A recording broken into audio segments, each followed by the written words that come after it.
What happens when a young man, barely 24 years old, suddenly finds himself at the helm of the greatest empire the world has ever known? What happens when the reins of power over a territory stretching from the misty shores of Britannia to the scorching plains of Syria are concentrated in the hands of one man, unconstrained by checks and balances? This young man was Gaius Julius Caesar Augustus Germanicus, but in the annals of history he is remembered by another, more ominous name, Caligula. His name became synonymous with excessive extravagance, unparalleled cruelty, and boundless authority. For centuries, chroniclers have depicted him as a depraved monster tyrant who transformed the imperial throne into a stage for his insane bacchanalia. However, a careful examination of ancient testimonies, juxtaposed with modern archaeological discoveries, raises a pertinent question. Was he truly the monster he is portrayed to be, or did he fall victim to political intrigues that required his demonization to justify his overthrow? Imagine the cobbled streets of Rome in 37 AD. Merchants hawk their wares in bustling taverns, priests bring rich offerings to the majestic temple of Jupiter, and rumors like invisible currents spread between marble columns and wooden balconies. Rome rejoices. The demise of the aged Tiberius, who had spent 2 decades in voluntary exile on Capri, marked the end of an era of oppression. The people looked to the future with enthusiasm, believing that the accession of a new emperor will usher in a long-awaited golden age. In the cheering crowd of Romans, Caligula's name is uttered with hope and faith in a bright future. Yet, no one knows that in just a few years, this name will evoke only a shudder of terror. What begins as a chronicle of a reign will soon transform into a shocking portrait of a social experiment taken to absurd lengths. How far can power extend when societal institutions prove incapable of restraining it? How does an entire society become complicit in atrocities born of fear and silent consent? This is Caligula's tragic dilemma. His story, woven from contradictory testimonies, propaganda, and material artifacts, continues to make us ponder the nature of power and our own role in relation to it, even 2,000 years later. It is the spring of 37 AD. Rome holds its breath in anticipation of change. The death of Tiberius at his villa on Capri brought an end to more than 20 years of rule, marred by repression and pervasive fear. After long years of solitude, surrounded by an army of informers and accusers, the emperor left behind only a thick shadow of suspicion that hung over the entire empire. With his departure, Rome seemed to be freed from a heavy burden that had stifled public life in oppressive silence. The Roman Forum, the historical heart of political life, once again bustles as if reborn. Merchants, full of energy and hope for the favor of the gods, offer their goods with renewed enthusiasm. The columns of the temples, once blackened by sacrificial smoke, now seem to shine with renewed brilliance, reflecting the changes that have swept through the city. Heralds, surrounded by crowds of curious citizens, proclaim the ascension to the throne of the grandson of Germanicus, a celebrated general, beloved by soldiers and peoples alike. Rome, as ever, presents itself as a city of striking contrasts, where luxury and poverty, architectural grandeur, and the chaos of urban life intertwine into a single whole. In the overcrowded insulae, multi-storied apartment blocks, entire families huddle in cramped rooms, constantly fearing a fire that could destroy their homes in an instant. And just a few steps away, in luxurious aristocratic houses, gardens fragrant with damask roses flourish, marble fountains gurgle, and mosaics on the walls tell stories from Greek myths. The capital of the empire appears before us as a complex mosaic where splendor and squalor, order and chaos are inextricably linked. At the heart of the Capitoline Hill, the majestic temple of Jupiter, Optimus Maximus, becomes the arena for the sacrifice of chosen white bulls, their horns and hooves adorned with golden ribbons. To the accompaniment of solemn hymns echoing through the area, the dawn of a new promising era of rule is proclaimed. Meanwhile, on the southern side of the Forum, the Temple of Vesta tirelessly maintains the sacred fire, guarded by the immaculate Vestal Virgins, symbolizing purity of intent and serving as a pledge for the future destiny of great Rome. Religious rites and beliefs are deeply intertwined with every aspect of public life, influencing political decisions and sentiments. Events occurring on the Palatine Hill are reflected at the altars of the gods, and the will expressed in the temples can predetermine the emperor's own path. Sprawled across 7 hills, the city transforms into a political thermometer, keenly sensitive to the slightest changes in public mood. The shouts of welcome directed at the young Caligula sound both sincere and strategically calculated. The people see in him a reflection of the beloved Germanicus, his father, whose memory still lives in the hearts of Romans. The Senate, in turn, places its hopes on him for reconciliation and the restoration of stability in the state. The soldiers greet him as the descendant of one of the most revered commanders whose victories brought renown to Rome throughout the world. In these March days, Rome is full of confidence in the advent of a new era of prosperity and well-being. However, no one yet suspects that in this optimistic spring, the seeds of a coming storm have already been sown, one that in just 4 years will transform the once great city into a theater of horror and terror, where fear and violence will become commonplace. At the very heart of the Roman Forum, not far from the majestic Senate and the triumphal arch of Augustus, stood the Temple of Vesta, one of the most revered sites of ancient Rome. Its circular shape, distinguishing it from other Roman temples, symbolized the immutability and continuous existence of the city. Inside the temple, the sacred fire burned unceasingly, embodying the very soul of Rome, and the maintenance of this eternal flame was entrusted to 6 chosen women, the Vestal Virgins, whose lives belonged entirely to the empire. The vow taken by the Vestal Virgins held not only religious, but also significant political importance. Their purity symbolized the inviolability of Rome itself, and any breach of this vow was regarded as an omen of impending disaster for the entire city. Thus, their chastity was not a personal choice, but a sacred duty to the entire Roman people. A Vestal who dared to break her vow faced a terrible punishment.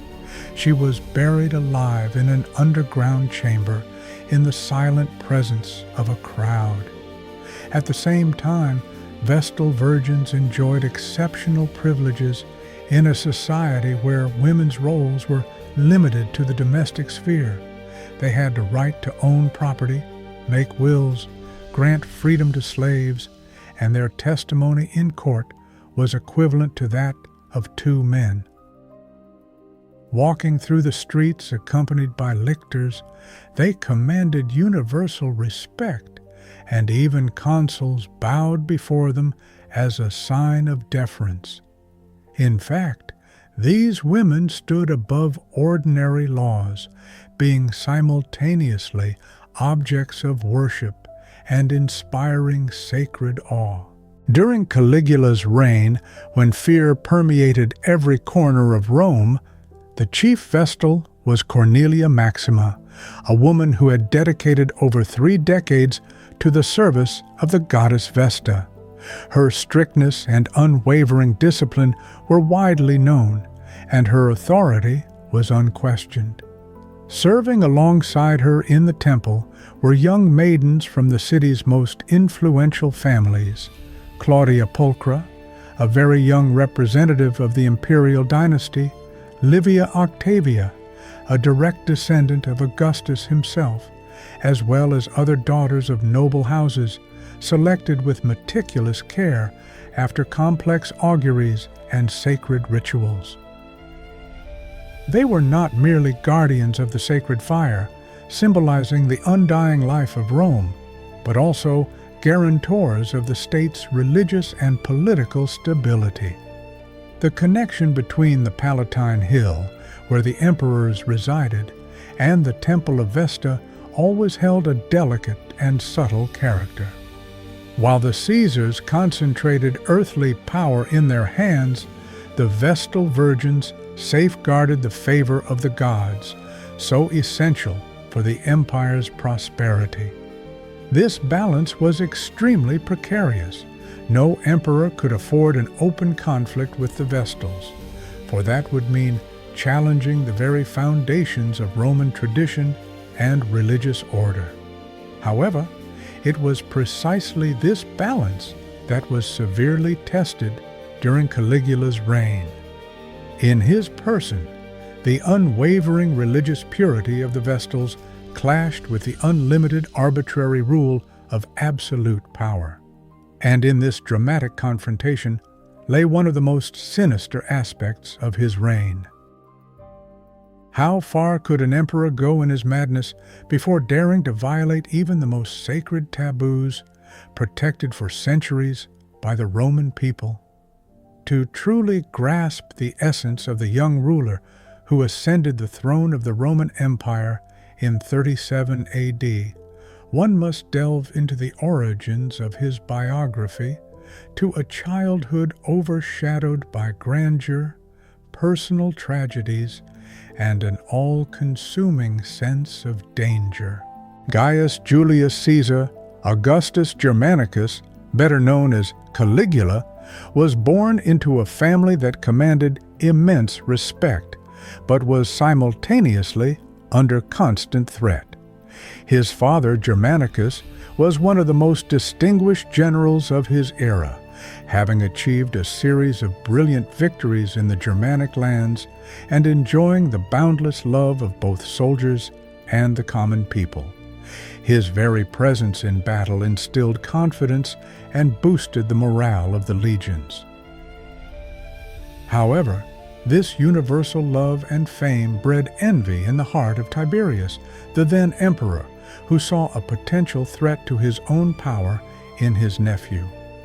In 19 AD, when Gaius was just 7 years old, Germanicus suddenly died under very mysterious circumstances. Historical chronicles speak of severe convulsions, vomiting blood, and amulets associated with black magic found on his bed. Many contemporaries were convinced that Germanicus had fallen victim to poisoning, orchestrated on the orders of Tiberius himself. This tragic news triggered a wave of widespread grief and sorrow. The inhabitants of Rome mourned him in the streets, soldiers erected makeshift altars in his honor, and Germanicus's name became a symbol of lost hope. For young Gaius, this marked the beginning of a life permeated by the sensation of death and an ever-present danger. Execution hung over him like a shadow. His mother, Agrippina the Elder, granddaughter of the deified Augustus, possessed an unyielding will. She openly accused Tiberius of her husband's death, which made her persona non grata at the imperial court. The emperor's reaction was swift. She was exiled to the island of Pandateria, where she died of starvation after long years of imprisonment. In young Caligula's perception, Rome was not a bastion of civilization, but rather a stage for treacherous betrayals. He spent his adolescent years on the island of Capri in Tiberius' company. There, within the walls of the aged emperor's villa, he witnessed firsthand an atmosphere of pervasive suspicion and moral decay.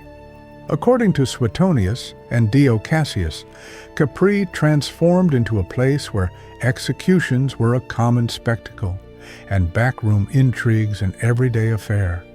Gaius mastered the art of survival in this environment, internalizing one immutable principle: under no circumstances reveal your vulnerability. It was then that he acquired his nickname Caligula, meaning little boot, after the miniature military sandals he wore while in his father's military camps. This nickname stuck with him for life. Tiberius himself, being a discerning man, understood the boy's nature and characterized him as a snake nurtured for the destruction of the Roman people.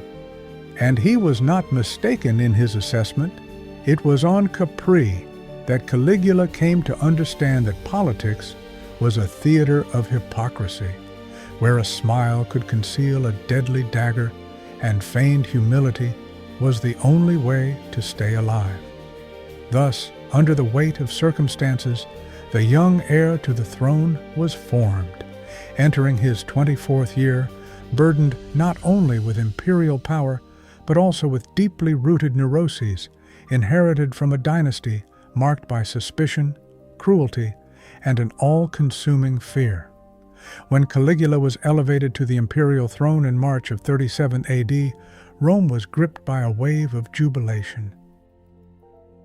The common people, exhausted by Tiberius's repressive policies, saw in Germanicus, his son, a legitimate successor to military glory, a new hope for a revival of the Augustan era. The soldiers hailed him as the descendant of their beloved commander, and the Senate, at least outwardly, accepted him as the restorer of former harmony between the emperor and the aristocracy. In the first months of his reign, Caligula fully justified the expectations placed upon him. He halted the judicial processes initiated during Tiberius' time, freed the unjustly condemned, put an end to the abuses of informers, and restored honor to disgraced families. His generosity was so immense that it seemed capable of draining the empire's treasury. He showered the people with gifts, hosted lavish public feasts, and organized spectacular games that lasted for days. The people extolled him as the bright sun of Rome. Rome entered a new era as if awakening from a long sleep. The city, weary of the gloomy silence of past years, now buzzed with life. The streets echoed with joyful shouts, melodic songs, and solemn processions. Caligula, the new emperor, paraded through the streets, surrounded by a jubilant crowd who showered him with flowers and greetings. The popular love for him was so strong that, as Philo of Alexandria testifies, altars were erected in his honor even in distant provinces. The spectacles organized in Rome astonished with their magnificence and scale: gladiatorial fights, thrilling chariot races, exotic hunts for wild animals brought from distant Africa, all demonstrated the unprecedented scope of imperial power. The young emperor spared no expense in staging these lavish events, which recalled the former grandeur of the Roman Empire during Augustus' reign. The elite, though suspicious of his excessive generosity, could not openly express their displeasure, fearing to be branded enemies of the people and incur the wrath of the crowd. For a moment, Rome seemed to have found in Caligula a ruler capable of uniting the common people and the aristocracy, of restoring lost greatness after the dark reign of Tiberius. These were months of universal enthusiasm, bordering on feverish optimism. However, this beautiful illusion proved short-lived. In October of that same year, a mysterious illness confined the emperor to his bed for several weeks. And when he recovered, the man whom Rome had so idolized was unrecognizable. Historical chronicles unanimously assert what followed this illness became the fatal turning point in his reign, after which there was no turning back. In October 37th AD, shortly after ascending the imperial throne, Gaius Julius Caesar Augustus Germanicus, better known as Caligula, suffered a severe illness, the nature of which is still debated among historians. Suetonius, the renowned Roman historian, mentions a high fever that tormented the emperor, while Dio Cassius describes mental derangement and delirium. Modern scholars propose various hypotheses, including encephalitis, epileptic seizures, and even the possibility of poisoning.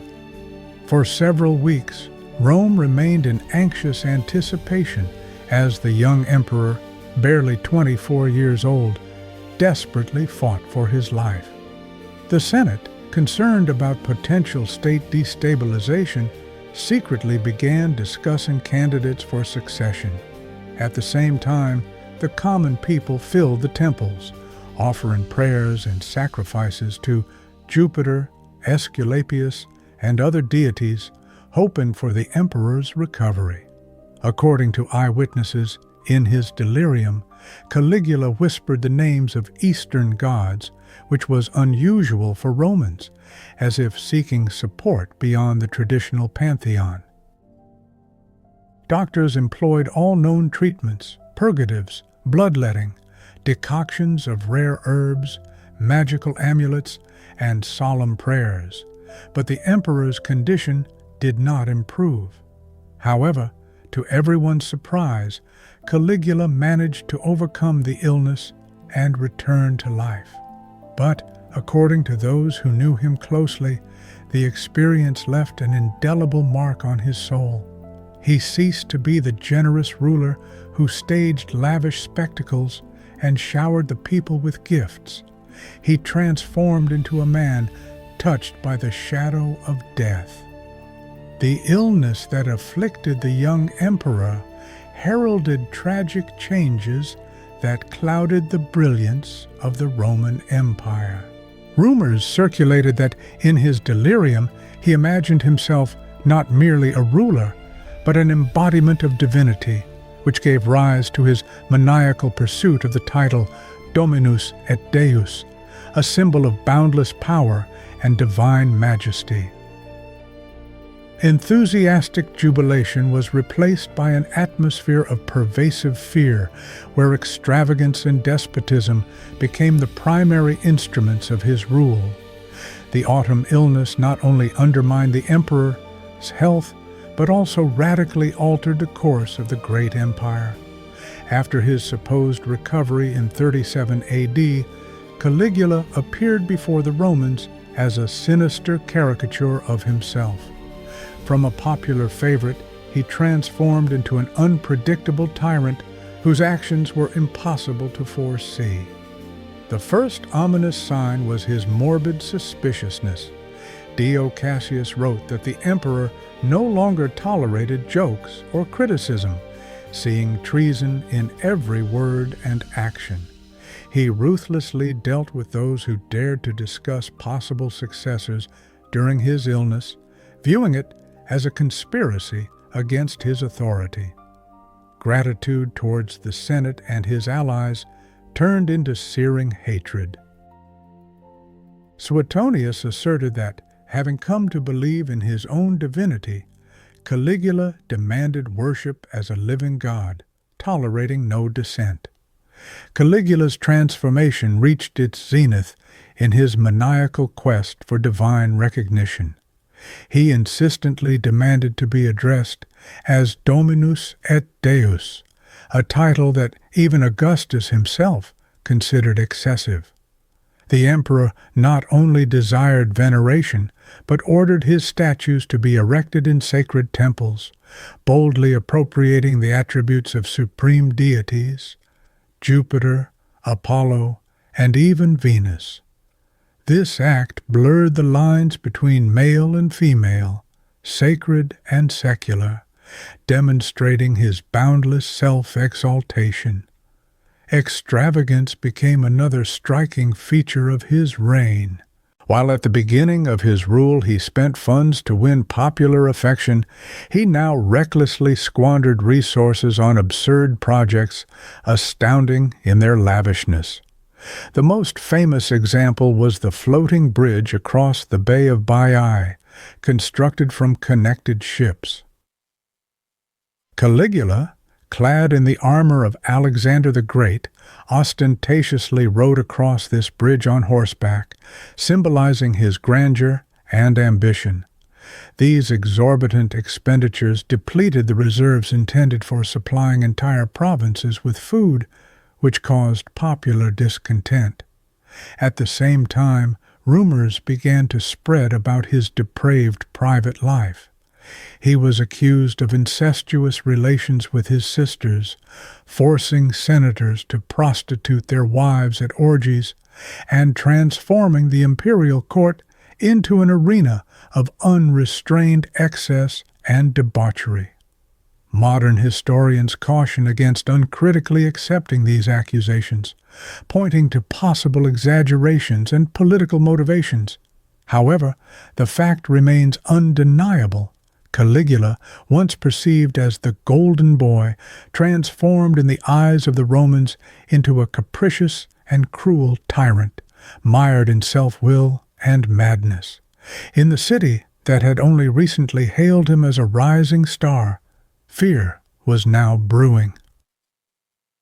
A critical juncture had arrived. An era of hope was giving way to an age of terror. Roman power relied not solely on the might of its legions and financial revenue. Its foundation was an unshakable belief in divine patronage, granted to the empire on condition of adhering to sacred rituals.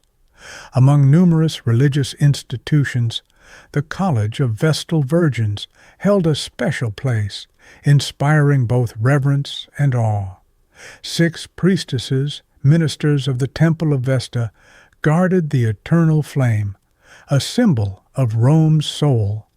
Their virginity embodied the city's purity, and their vow of celibacy was so sacred that its violation was punishable by a dreadful death, being buried alive. The Vestal's word carried the force of law, their presence commanded reverence, and even consuls bowed before them in respect. In 38 AD, just a year after recovering from a severe illness, Caligula turned his attention to this inviolable bastion of Roman tradition. According to the accounts of Dio Cassius and fragments attributed to Philo of Alexandria, the emperor began inviting the Vestals to banquets, cleverly disguised as religious festivities. Amidst flickering torches and surrounded by trembling senators, the young ruler staged mythological performances in which the priestesses were assigned roles teetering on the edge of sacrilege. Of particular concern is an episode described in a letter, purportedly written by Seneca the Younger. While the authenticity of this document remains a subject of debate among scholars, some modern academics consider it reasonably credible. This letter recounts how the young Claudia Pulchra was compelled to play the role of Leda in a mythological scene with a swan, while the emperor, dressed in the costume of Jupiter, observed with satisfaction. Did this truly occur? Historians caution against unquestioning belief in such accounts, emphasizing that later sources, hostile towards Caligula, might have embellished or even fabricated these episodes to justify his violent death. Nevertheless, it cannot be denied that this scandal left an indelible mark on Rome's public consciousness. Many believed the emperor had committed an act of defilement, desecrating what was most sacred. The culmination of this defiance came when Caligula ordered his statue to be erected in the temple of Vesta, next to the eternal flame. This act provoked open disobedience from the Vestals, who for the first time dared to oppose the emperor's will. Cornelia Maxima, the senior Vestal, appeared before the emperor on the Palatine in her ceremonial robes, and uttered words full of firmness and resolve that astonished even her adversaries. Purity obeys not men, but the gods. The audacious challenge from the Vestals was an exceptional event for Caligula, casting doubt on his absolute power. The emperor, consumed by rage, nevertheless hesitated to subject the priestesses of the goddess of the hearth to public execution, realizing that their protest was a direct indication of the limits to his omnipotence set by the gods themselves. The news that the emperor's actions jeopardized Rome's divine patronage began subtly to permeate the minds of the citizens, spreading through the streets and squares like an unseen poison. Following the open conflict with the Vestals, Caligula, with even greater resolve, continued to consolidate his absolute power, demonstrating that for him neither divine nor human obstacles existed. The Senate, Rome's ancient governing institution that had for centuries determined its destiny, became an arena of humiliation.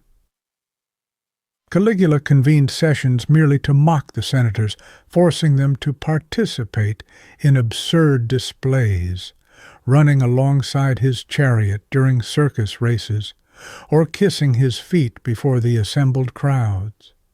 Some senators were compelled to applaud during shameful auctions, where their wives and daughters were put up for sale, with the emperor acting as the master of ceremonies for this inhumane spectacle.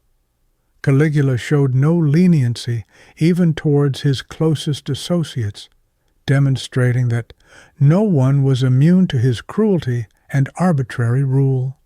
Cassius Chaerea, a tribune of the Praetorian Guard, could not forget how Emperor Caligula mocked him, using feminine names like Venus or Love as military passwords. For a seasoned warrior, this was not merely a biting jest, but a profound humiliation, wounding his honor and dignity. The people of Rome also experienced the despotic nature of the young ruler. Having squandered the treasury on insane amusements and absurd schemes, Caligula imposed unbearable taxes upon the citizens. He levied taxes on virtually everything, from marriage bonds to legal disputes, from public baths to brothels. The emperor's greed knew no bounds, and even those who had initially admired his generosity now saw him as a ruthless plunderer. In an atmosphere of pervasive fear, executions became commonplace. Suetonius and Dio Cassius wrote that Caligula found sophisticated pleasure in watching torture during banquets, interrupting meals with orders to execute prisoners for the amusement of his guests. The Palatine had transformed into an ominous theater where everyone lived in constant tension. Senators, military commanders, ordinary citizens, and even members of the imperial family trembled, awaiting a sudden accusation, a misinterpreted word, or the whim of the ruler. No one could feel safe. Rome, which had once bowed before him as the luminous sun of its empire, now shuddered at his unpredictability, seeing him more as a formidable volcano. His dazzling grandeur was alluring, yet simultaneously held the threat of imminent destruction with the first eruption of his wrath. By early 41 AD, imperial Rome was suffocating in an atmosphere of all-consuming fear. The Senate had been reduced to humiliation, the Praetorian Guard was divided, and the populace groaned under the burden of exorbitant taxes. Caligula, barely 28 years old, had become a public enemy, and paradoxically, the most heavily guarded man in the vast empire. In the corridors of the majestic Palatine and the opulent baths of Agrippa, plans for his overthrow began to quietly mature.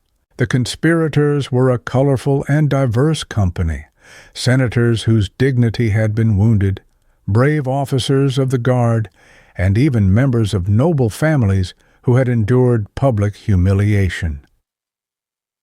However, the most resolute and uncompromising leader of this clandestine organization was Cassius Chaerea, the Praetorian tribune whom the emperor never failed to mock by using effeminate passwords.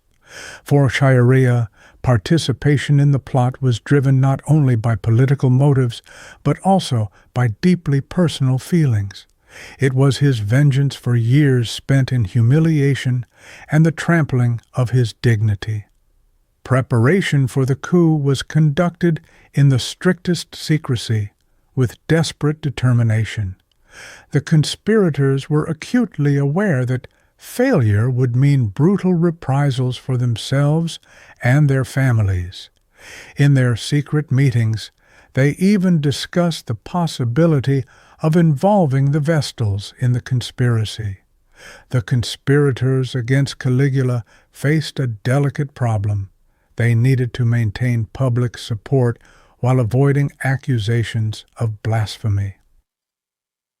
If they had dared to declare that the emperor's actions were dictated by divine providence, their carefully planned conspiracy would have lost all legitimacy in the eyes of the public.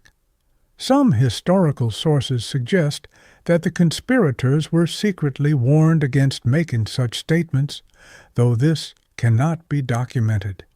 The fateful day was set for 24th of January 41st AD, when the Palatine Games were being held in Rome. After several days filled with captivating spectacles, Caligula decided to break for lunch in his private chambers. To get there, he had to pass through a narrow corridor, its walls adorned with frescoes depicting the military triumphs of his ancestors. This corridor, through which he had passed countless times, became a deadly trap for him. It was there that Cassius Chaerea awaited him, naked sword in hand. With firmness in his voice, he declared, "Take that!" and plunged the blade into the emperor's neck. Caligula let out a cry of horror and tried to resist, but other conspirators immediately joined the bloody assault. Over 30 dagger blows were counted on the emperor's body, delivered with the precision and resolve of those who understood that Caligula must have no chance of escape. His last words, as reported by Suetonius, were full of desperation. "I am still alive. I am still alive." "Dead," echoed through the palace chambers. The emperor's lifeless body lay on the cold marble, while news of the event spread like lightning throughout Rome. For some, it was an act of supreme justice, a poetic retribution for the tyrant's atrocities. Others shuddered in horror, fearing that divine wrath would descend upon the eternal city for the emperor's spilled blood. But the die was cast. The first emperor to fall at the hands of his own guard became a symbol of a deep wound that would forever alter the destiny of the Roman throne. Caligula's death did not bring the longed-for peace, but instead unleashed chaos and unpredictability. Scarcely had the emperor's body grown cold in the Palatine corridors when the conspirators realized that the most difficult challenge still lay ahead. Who was now destined to ascend the throne? The Senate, eager to reclaim the power it had lost during Augustus's reign, secretly harbored plans for a republican revival. But these hopes were not to be realized. The Praetorian Guard, fearing the loss of their privileges and influence, discovered Claudius, the assassinated emperor's uncle, in the palace. Annals state that he was found in a state of extreme fright, trembling behind a curtain and convinced of his imminent execution. However, instead of death, he was proclaimed the new princeps, thereby ensuring the continuity of imperial power. Following Caligula's tragic demise, his mortal remains suffered monstrous desecration. Torn by the blades of his assassins, his body remained unburied until a few loyal women among his inner circle secretly interred him in a secluded corner of the Lamian gardens.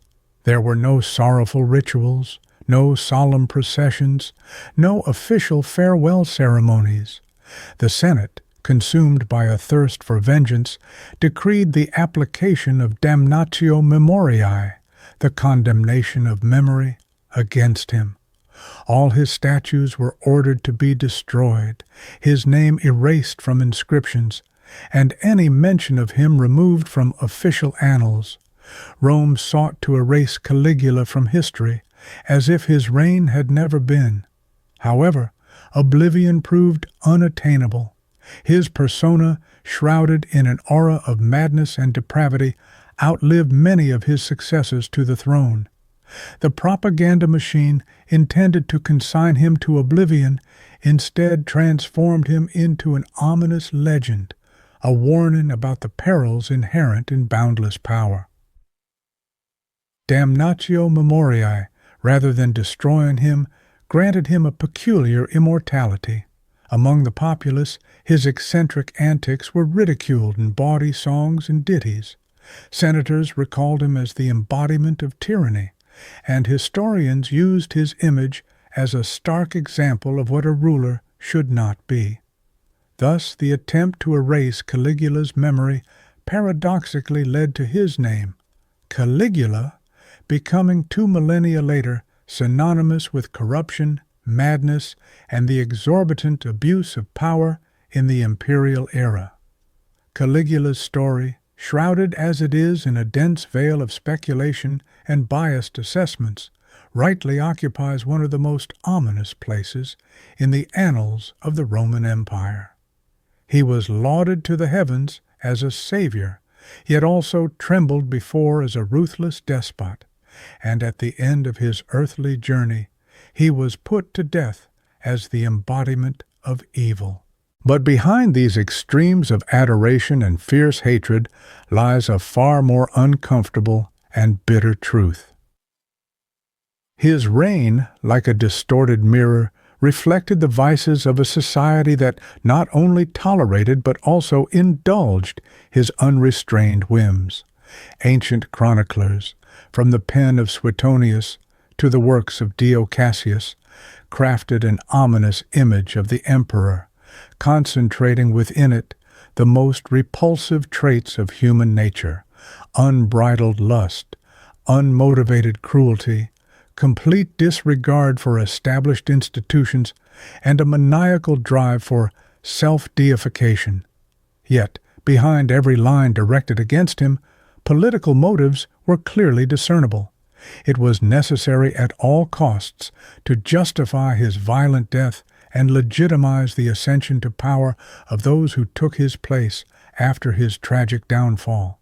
So, who was Caligula really, an absolute embodiment of evil, or a deeply traumatized young man who, by a twist of fate, inherited the rule of a dynasty steeped in intrigue, poisonings, and all-consuming paranoia? Perhaps both these essences were combined within him. The tragedy of his life and reign lay in the fact that he either did not comprehend or stubbornly refused to acknowledge any boundaries of what was permissible.